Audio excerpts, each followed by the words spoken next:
All right, welcome everybody to Entrepreneurship Seminar this week. It's good to see so many people here. This is great. What's that? How do I turn this on? Oh, I'll switch it back over to okay. it in just a sec.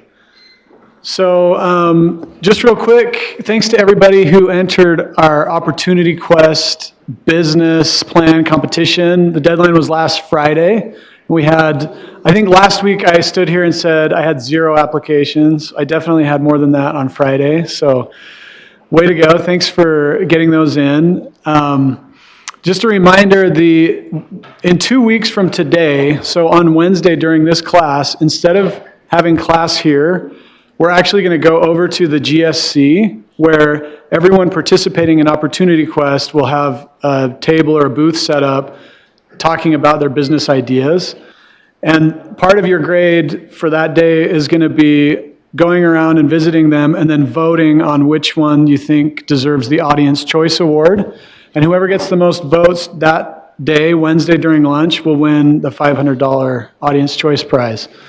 So it's a fun way for us to support people who are entering the competition and who have business ideas. And it's good for them to get feedback from you guys. So that's going to be in 2 weeks, and I'll post that on Canvas. And then the day after that, on Thursday, November 21st, is the final event for Opportunity Quest. That's going to be at 6:30 p.m. over in the business building, and you're all invited to that as well. So, without further ado, it is my pleasure to introduce our guest speaker today. And I'm really, really glad that Will Marriot could join us. Will is a good friend of mine, and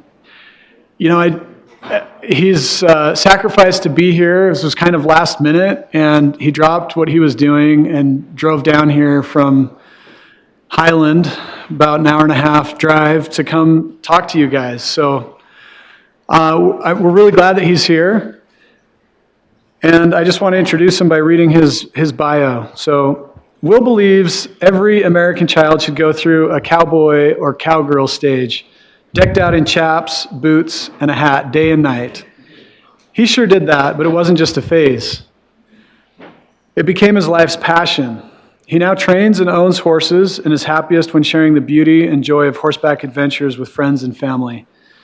Early in his career, Will worked in therapeutic and other horseback riding programs, only to realize the industry as a whole could greatly benefit from a stronger business background and foundation. This led him to study business and ultimately earn a master's degree in accounting, as well as a CPA. Concurrently, Will discovered his passion for nonprofit work as the director of a small boys ranch program, which Will and I have worked together on for several years, and I can attest to his passion and that he cares about service and teaching young men the values of work and outdoor adventure and service. So with his education, his professional background, and his heart for humanitarian ideals, he considers his position at Reins a dream job. Here he can apply his business know-how with his love of the human-horse relationship as he works with others to improve the lives of those with special needs. So please welcome Will Marriot.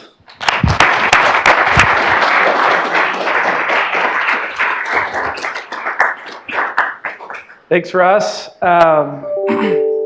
Russ is a good man. I hope you guys take every opportunity you can to learn from him, because I do, and he has a lot of awesome experience, and you guys are lucky to have him here at Snow College. So, like Russ said, I am the executive director at Reins. Has anybody heard of Reins in this room? No? Oh, I see 2 hands. That's good. Hey, I recognize you. You've come to visit us. That's right. What was your name again? Nathan. Awesome. Cool. Glad to see you here, Nathan. Well, awesome. I want to get a feel for the room and what you guys know. And then my first question is, who here has ridden a horse before? Okay, all right. There's a few who haven't.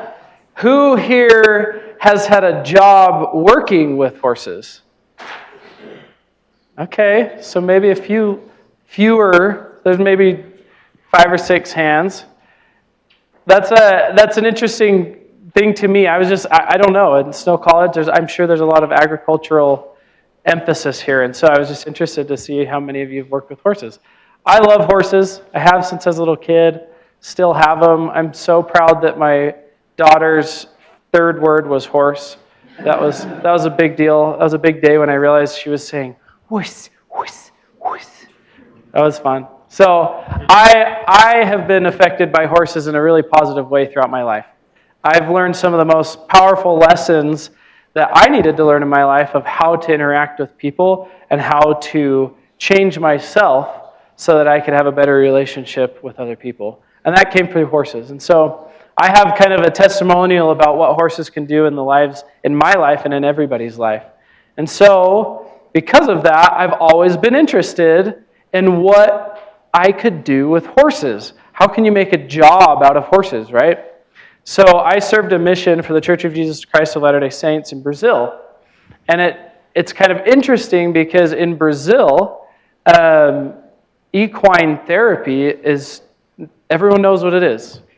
The general population knows what it is.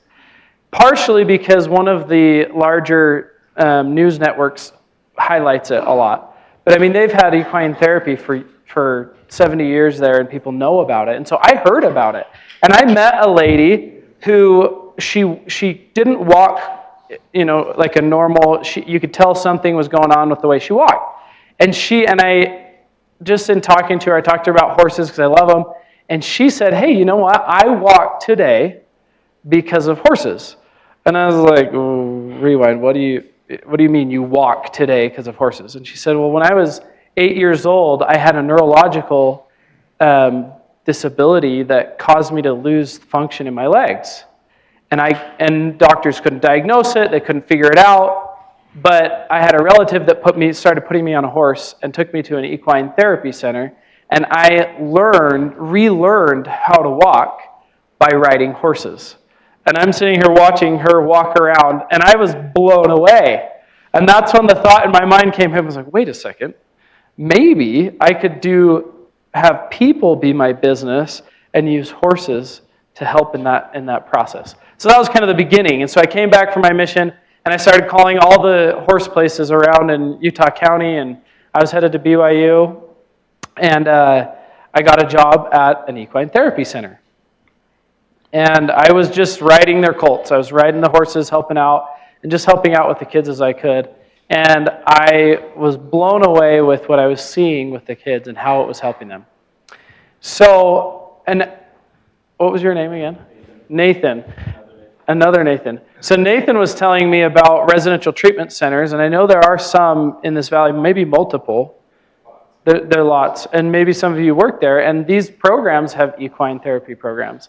So maybe you're familiar with some of these things that we do, but it is amazing to watch kids that have challenges, whether they be physical, mental, emotional, come to a place where they can have joy and also learning that they would otherwise not be able to find. And so I was blown away at this center. Well, it just so happened that center was nonprofit. And every business relationship, whether it be a donor, whether it be someone selling hay to this program, whether it was every single one of them had a bad relationship and a bad experience with that program.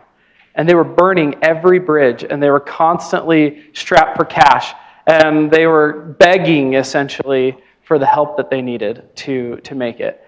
And it happened to me as an employee. I ended up owing money to this program by the end somehow, and I just had to pay it off to keep my relationship good. And it really had an effect on me. And so that's one thing that I think is really important for you guys at this stage of your lives, is to jump into things, jump into careers, get jobs, get experience, go work at a residential treatment center if you're interested in that. Jump into things because you're going to have experiences that will guide you or send you in certain directions. I had originally thought I was going to do recreational therapy at BYU, and it sounded like a really exciting, really interesting major for me. But through that experience, I realized that there was a real need for business knowledge and experience to be able to help these programs function effectively and not have a bad reputation. I think that equine therapy is not well known in Utah or in general because these programs struggle financially. They struggle to be professional in their approach. And so I wanted to do it differently. So I decided, after that experience, I decided to switch my major to business. And I like business. I think it's really interesting, and I learn a lot in those business classes. In fact, one of my favorite classes at BYU was the Entrepreneurship lecture series. And it was because you get to see real stories about real people that go out and bootstrap a company and make it work and make it big, right? And it's what we all want to do. That's what I thought I wanted to do. But in that experience, I took classes and I saw that it would be the most valuable to get as much business experience as possible, because then at some point, I could maybe be a part of a program like Courage Reins or like the program that I was at earlier and make a difference. So I went into accounting. It was painful. But I learned a lot. And I really actually wouldn't change that path. And I ended up going and getting a public accounting, or a master's in accounting, and then working in public accounting, becoming a CPA. But all the while, each year I made a goal. I made a goal to improve my horse skills, and I made a goal to involve myself in some kind of nonprofit. And Russ mentioned the Three Summits Ranch. That was kind of my first experience working in a nonprofit. And when I first started there, I ended up taking a class at BYU about nonprofit fundraising. And just because I thought that would be interesting and maybe helpful in my future. So I got involved there, and I was always the horse guy. I brought the horses, and we helped with the boys. We did service projects, and then we did horseback riding and ranch-style fun in the summers. And one thing I really, really loved is I learned that I was really motivated by a really powerful mission. A really powerful mission statement was really important to me. And so I started to understand that that was motivating to me, even more than money. It was motivating, and it helped me become the best person I could be.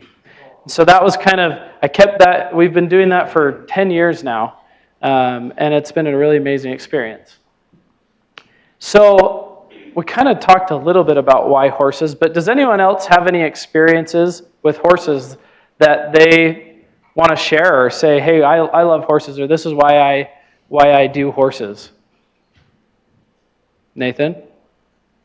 Yeah, I can just pick one. Okay. I grew up with horses. Ever since I was little, I started racing them when I was 6. Did my first 50-mile race when I was 6 years old. I've done that. They've always been part of what I've done. It's awesome. You've seen some really awesome things, I'm sure. A lot of miles you've covered in the saddle, right? So I told you my why for horses and what they do for me. And one of the main things that horses do is they react to you emotionally. They see you, they see your reaction, they see your body language, and they react in their nature to preserve themselves, to make sure that they're safe, that they know where you're at, that they can understand their surroundings. And that is what drives, at least that's what my experience shows, drives how they interact with us. Sometimes they're curious, sometimes they're scared, sometimes they're confident, sometimes they're dominant, right? All of these things happen, and that creates a really powerful experience for us. So I think horses have pretty amazing gifts to share. And I'm going to show you a little video about one of our clients at Courage Reins.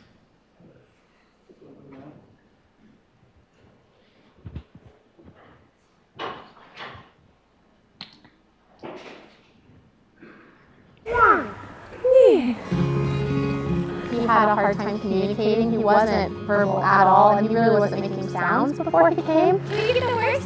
And anytime we tried to take him to a different form of therapy, he just had kind of a traumatic experience. He hated it. Until we found this, and he loves this. I mean, as soon as we pull up to the parking lot, he gets excited. He's a lot more motivated to actually do what they're asking him to do. His communication just shot up. He used to be very afraid of like animals and that sort of thing. And now he doesn't have that fear. He just like walks right up to dogs and cats and horses and everything, which has been really kind of cool to watch. you just go to all these different providers and different therapists and schools and everything, just trying to find something that works for your kid. Do we want the moose or the kitty? And so when you finally find that something, it's a huge relief. You kind of get your hope back. Yeah, there it is. Go, go!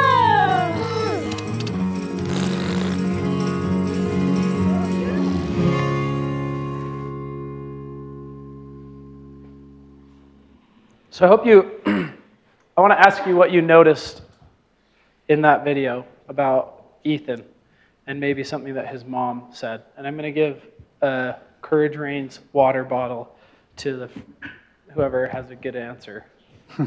I'll decide what's good. I love how like they were able to establish communication even just a little bit through the horses. That was really cool. Yeah, I love that. Communication's a huge, huge part of the challenges that we face with the clients and kids that we see. Communication can be physical, it can be verbal, it can be emotional, and all of those things come into play with horses. And so in the world that we live in today, as you all know, there's more and more screens, right? And it becomes harder to have human interaction become a vital part of someone's life as a child, right? Because kids just want to be in front of screens. This is something that for me is job security and possibly jobs for you in the future if you're interested in this. This is hands-on, physical, emotional. I mean, all of the senses get involved in this experience. And besides, it's fun. And so for someone like Ethan who has Down syndrome, they go to therapy and he hates it. Why? Because they're trying to make him do stuff and make him, exercise his core or communicate. Well, in our setting, he wants to communicate. He learns words without forcing. You play games with him, and then the horse, the movement improves his balance, improves his core strength, improves his mind. And so it's a really, really powerful thing that we see. And that's just one example. I mean, we have so many hundreds of different kinds of needs and goals and therapeutic goals that we see. So it's pretty amazing. And we are full. And we've never once marketed our work. Our program is we have a waiting list. We don't have enough space and enough resources from the standpoint of instructors and staffing to even grow at the pace that we'd like to grow. And that's because there's not a lot of people with the experience needed right away to jump into this career, okay? So it's kind of interesting. We are a nonprofit, so we're kind of getting into the structure of Courage Reins. And I'm interested to see what you all know about nonprofits. Anybody have any ideas? What is the structure of a nonprofit? Does anyone know what 501c3 stands for? No? No one? A tax write-off? Okay, we're on the right track. I'm an accountant, so this is kind of, I don't like saying I'm an accountant because it just feels wrong. But 501c3 is really just a reference in a book that the tax code that the IRS created, right?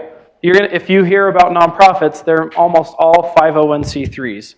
There are other different types of nonprofits, but 501c3 is the most common. And a 501c3 is just a tax designation from the IRS. Does anyone know what you have to do to qualify to become a nonprofit or a 501c3? Any ideas?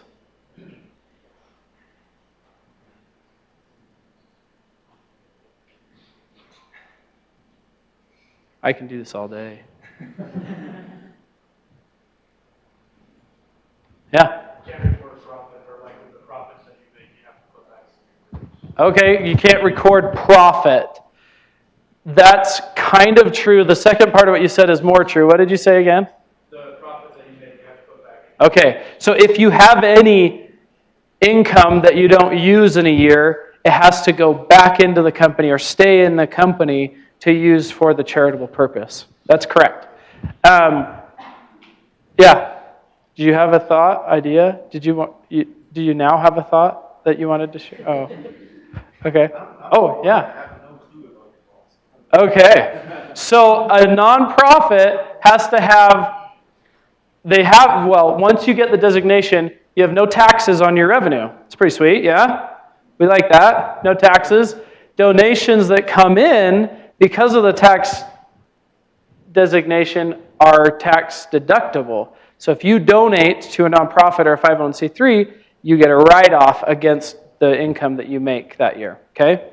So that's a good thing. These are the things you have to do to qualify to be a nonprofit, okay? Could someone read that for me? Yeah. No ownership or profit sharing, created to serve the public. Must maintain a governing board that is mostly made of independent volunteers, at least a third of revenue from public support or donations. Any questions on what those things mean? So, yeah. So like, you get paid though, right? Yeah, so that's a good question. So this is my full-time job. I don't have another job, right? So I live off of what we do, right? And so that's a common misconception, right? That nonprofits don't have money to pay their staff. Some don't, and some are all on volunteer work. But that's almost, I actually don't know any that are completely on volunteer work. And when it says at least 1/3 of revenue from public support, like people gotta donate 1/3 of it? Right, so you can't, basically what they're trying to get at is you can't be a nonprofit and have this favorable situation where you have no tax on your revenue and everything, and you have this product, and you're selling it, and it's actually profitable, and you make all this extra money, and then you're actually not taxed on it, because that's profit, right? So you gotta give away 1/3 of it? So you've got to use your money. What that is saying is that a third of your revenue, a third of what comes in has to be donated. Okay? Does that make sense? So it has to be donated because of the charitable cause. So you can't just be a company that has all these services and you bring in money and you aren't even needing donations at all, because then it's like, well, if it's profitable, then we might as well just tax it, right? So it's kind of this weird situation where it's like you don't want to make too much money, but you want to use the money for the charitable purpose, okay? So it's an interesting point you're making, though. I get paid, and I have 18 staff members that they get paid, right? But we have 100 plus volunteers that come every week and give over 150 hours of service every week. We don't pay them, okay? If we had to pay all those people, we would not exist. This is why we're a nonprofit, because so much of our time and money is donated so that we can exist. So but the donations help pay for my salary. That's kind of a hard concept, right? It's kind of like, okay, wait, you're paying so that Will can have a job? And that is true, okay? And I'm able to live off that salary, and that's kind of cool.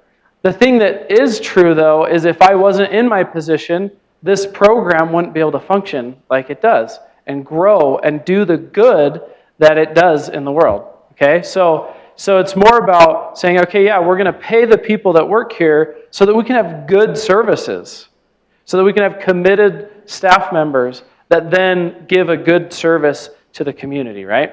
So that's important, is the charitable cause. It has to be a charitable cause, meaning you give it to people that are in need, that have special circumstances, and that may not have the money to participate, okay? So that's kind of what a nonprofit looks like. It doesn't mean that it can't have profit at the end of the year, right? But if it does have profit, it has to go back into the company to help serve the charitable purpose of the company. Kind of interesting, right? So that's where the governing board, there's no one that that owns it. Nobody owns this company. I am the executive director, and my position is appointed by a board that are all volunteers. And they make sure that we as a nonprofit are serving our charitable purpose and that the financials and the money is going to the right things. Any more questions about that? Yeah. Do volunteers count as part of like the donations? They can, yep. So if they're doing a professional service or a service that we would have to pay somebody to do, it can go into my financial statement as a charitable donation. We don't pay for our buildings and our land. Huge value, right? I put that on the books as an accountant. They didn't do this before I got there, but I was like, hey guys, we can really boost the financials here because guess what? We're getting donated a huge value in the use of these land and buildings. I value that at about $250,000. If we would have had to buy and build and maintain and or rent, that it's a huge value. So yeah, that goes into that equation for sure. And then there's obviously cash donations too that go along with that. Any other questions about that? Nonprofits? Okay, so one thing that I love is the concept of mission versus profit, right? And you kind of took us down that road is when you have a mission, your whole purpose is to accomplish that mission, to serve, to make a difference, right? That doesn't mean I can't make money doing it, that I'm not going to do a job and get paid to do it, right? But it does mean that my purpose isn't to create profit for a company, okay? So most companies, if they're not a nonprofit, have mission statements, right? Do you guys know any of the mission statements of any companies out there? Do you know the mission statement of Walmart? Oh, wow, okay. All right. Save money. They have mission statements, right? Yeah, do you know a mission statement of your company? Usually most companies are about like a paragraph long. Like for example, Nike's will be to serve the people the best they can to get their shoes. Yeah. And to help athletes to the best of their ability. Okay, yeah. Yeah. Walmart is like, to get the better price for everyone. Pricing, something about pricing. Experience is easy. Yeah. So we're kind of getting into like the business. To me, what I hear when you say these things, I hear marketing. They're marketing, they're saying these things to get people to buy, right? It's all about the bottom line. It's all about the money they're making, right? And in our careers, as we go about searching for jobs, what do we want to do? We want to earn. We want to grow in our ability to earn, right? I do too. I have that desire. And I think that the best part about my job is that I get to still try to have business success in the impact that I have on my mission to then earn. Okay, so I still can grow and earn in my career, but we're not looking for profit. Okay, we're looking for impact. How much impact are we having on the world? It's a pretty cool concept.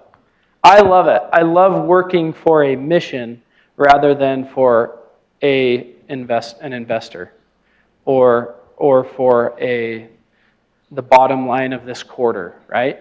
What I'm trying to do is every day figuring out ways to increase the number of people that we impact. That's a pretty cool place to be. And if you like that idea, there are opportunities. And I'm not going to say that you're going to make as much money as you might in private sector or in businesses, right? I'm making less money today than I would be if I was in a different career.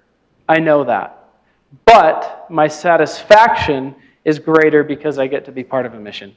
And that's part of life, right? That is part of living a full life. And I think that's really important for me. Courage Reins' mission is to improve the lives of individuals with physical, mental, and emotional challenges through equine-assisted therapies. So we are on a mission to create therapies that involve horses and give it a whole different perspective and feel. And that is fun. People love it. People talk about it. And when I talk about it, everyone's like, whoa, that's so cool. How cool is that? You're using horses with kids with special needs or with mental health disabilities. It's fun. I love talking about it. Yeah. I'm sorry, I just had a question about, with no revenue, how do you decide how much to pay yourself? So no revenue.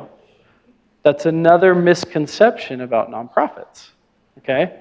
So we have revenue. In fact, since I started at Courage Reins 2.5 years ago, we've had profit. But that doesn't make sense, right? The reason there is revenue is because people see donations as not revenue. I see them as revenue. Okay, so there is revenue. And on top of that, we charge for our services. Okay? So we have service revenue the services we provide, everybody pays something. Now that might be based on your financial ability to pay for it. So there's a sliding scale for people when they come. If they can pay the full price, we ask them if they'd be willing to do that. If they have financial need, then they pay us a little less. But we do have service revenue along with our donations. So is there rules for the 501c3 that limit how much you're going to pay? Me? As in what you have? There are. They're very broad. You have to report on your tax forms if anyone makes over $100,000 in any nonprofit. Okay? It also means that anyone that's making over $100,000 or anyone who is the highest paid person, it's on the tax form, and the tax form can be accessed by anybody. You guys can go access our tax filing. You'll have a really fun time trying to read it.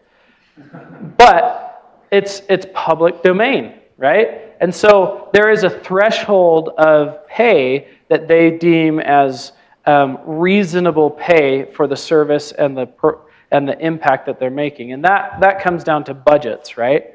So if our our total expenditures for the year are $200,000 and I'm making $150,000, that doesn't seem congruent, right? It's like, okay, one person is making $150,000 and there's $50,000 for all the other expenses. So they look at that. And if it gets out of whack and it's something that someone's trying to take advantage of a non-taxable situation, then it becomes a problem. But yeah, by no means can you not make hundreds of thousands of dollars. IHC, Intermountain Healthcare, is a nonprofit. Okay? They get all kinds of grants and they get all kinds of donations, and their CEO probably makes millions. I don't know, but I'm sure he makes a lot of money, or she makes a lot of money. Do you know why? Because that same person with that skill is probably just as valued in for-profit businesses. And so to be competitive and to get the good talent, a nonprofit needs to be able to hire at the salary that they can get good talent.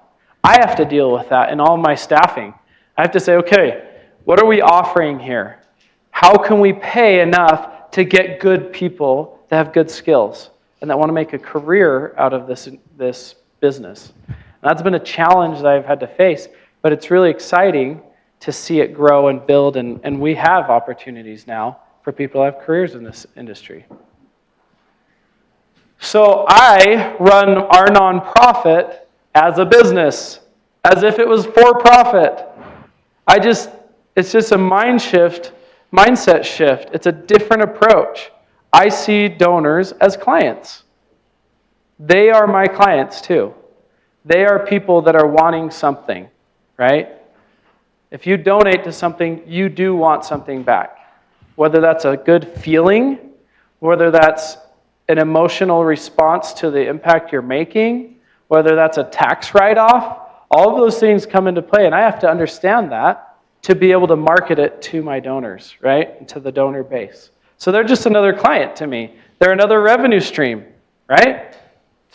So we got to run it like it's a for-profit, which means we don't spend more than we make, right? Have you guys ever heard of that in your budgets?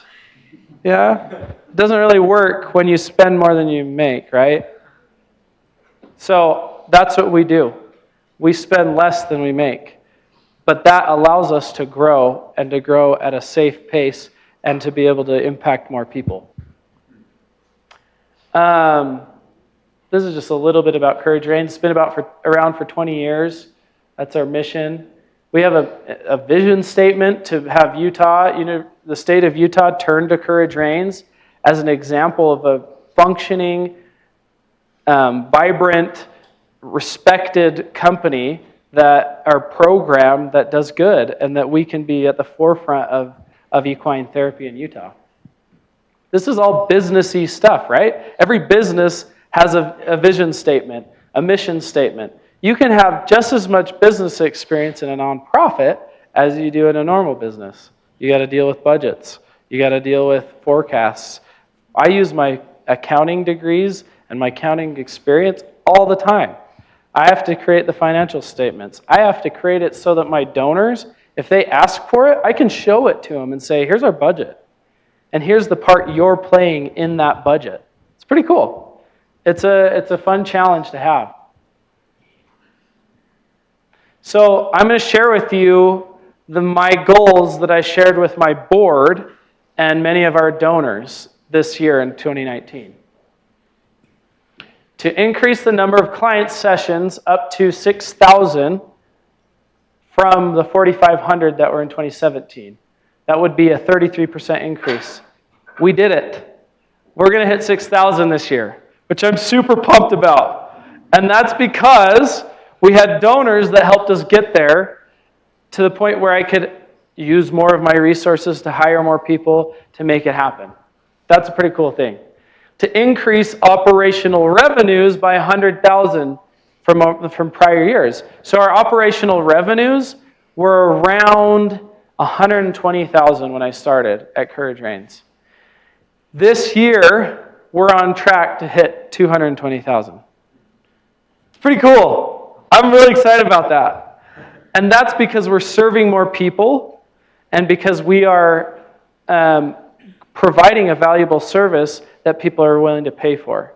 And they're paying on a sliding scale of their ability to pay, okay? So this is all business stuff. I mean, we're working on revenues, and I mean, it's not just all go out and save lives. We've got to be a stable business for people to have trust in us. Improve the quality of the sessions through instructor training and tailoring therapy to the clients. So we have a few donors that specifically donate so that we can do more trainings for our staff. The one I'm talking about is, the one I'm thinking of is Swire Coca-Cola. They're the Coca-Cola distributors in Utah, and their head of HR loves Courage Reins. She volunteered there, and she wants her money to go towards helping me be able to train my staff. So the money that Swire Coca-Cola gives us, which I see as a client, so I want to treat them well, send them cards, bring them to events. I have to do something for them so that they continue to give so that we can be a great organization. And we have improved our instructor trainings. I'll show you a little graphic of what we've done in the past few years. Okay, I'll just swing through this real quick. My goal was to raise $250,000 through horse sponsorships, fundraising events, large donors. Last year we raised $420,000. Something that I think is really important about business is people want to jump on board of a big wave, right? They don't want to be jumping on the sinking ship, right? Nonprofits often present themselves as a sinking ship. We need your money. I need your help. And instead of doing that, I've kind of changed my tone to say, we want you and your money and your involvement to be part of this amazing experience that is changing lives. And come be a part of something that's awesome. Okay? So it's a sales pitch. It's just like any other business. So I think I touched on that our volunteers and our donors are part of our service lines that we have identified. And they're part of the people we're touching and the lives we're touching. So just real quick, in 2016, our budget was $250,000. This year, it's going to be $1 million. And that's going to do more good because we're looking at hitting 8,000 client sessions this next year. And that's a bigger impact, right? This is a different type of growth. It's not the the bottom line profit. It is how many people we're serving and impacting.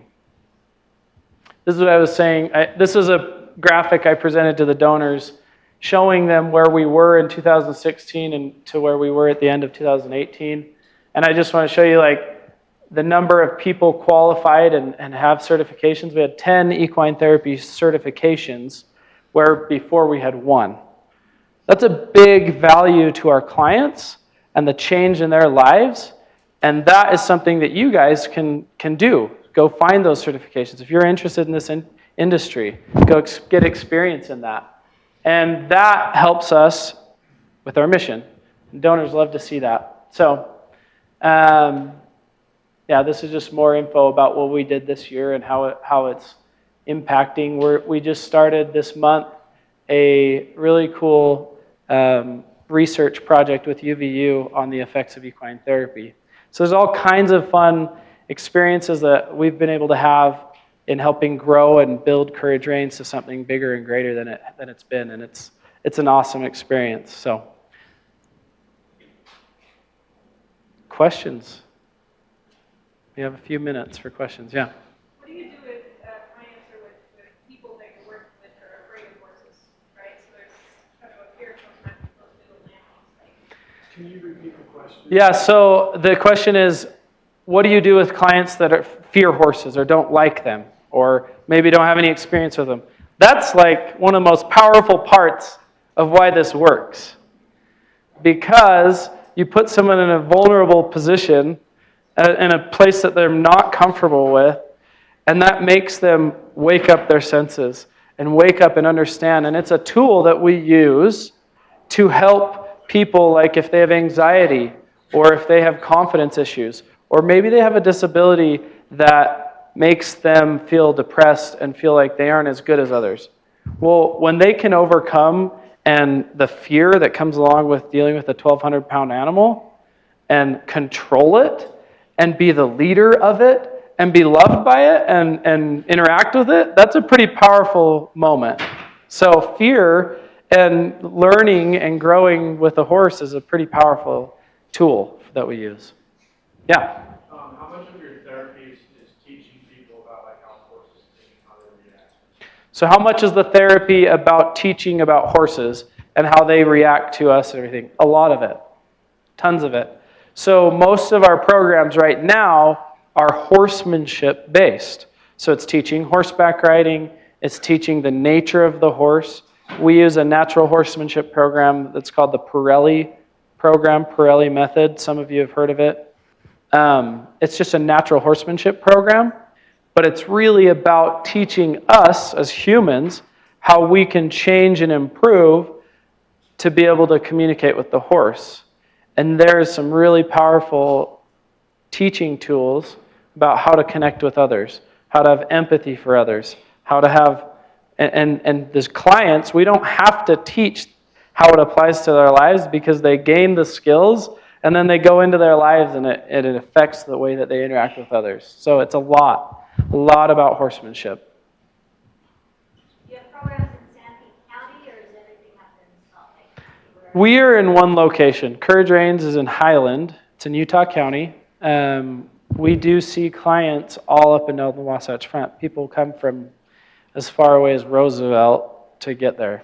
And as far north as Ogden, we've had clients. So we get from all over, but we are in one location. But there are programs that use equine therapy for mental health or for troubled youth or for in programs nearby. So do people generally come to you, or do you look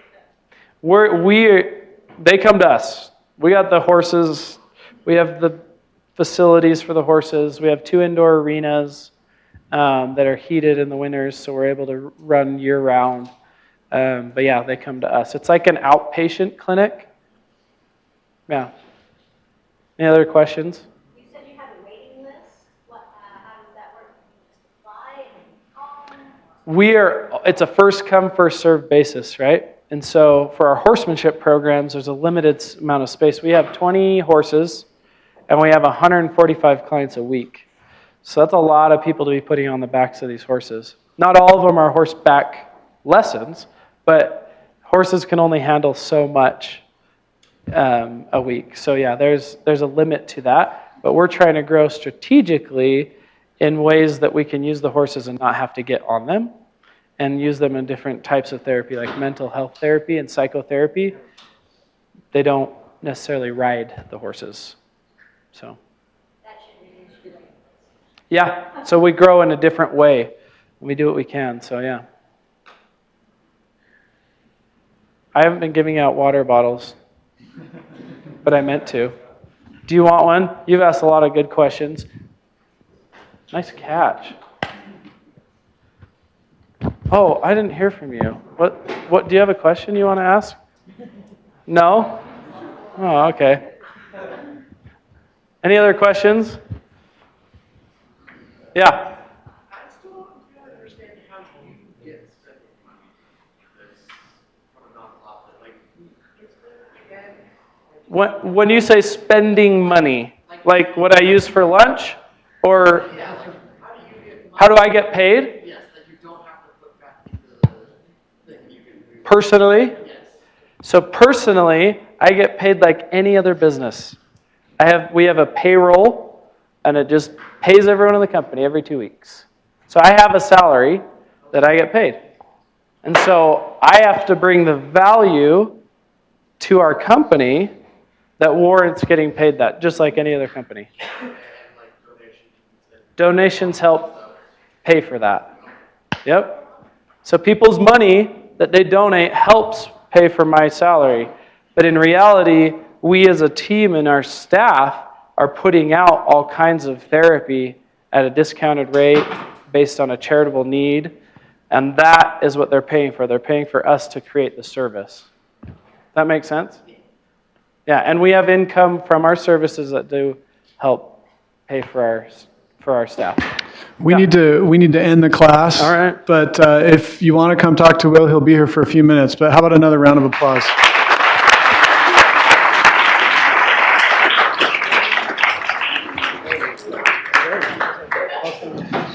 Oh, really?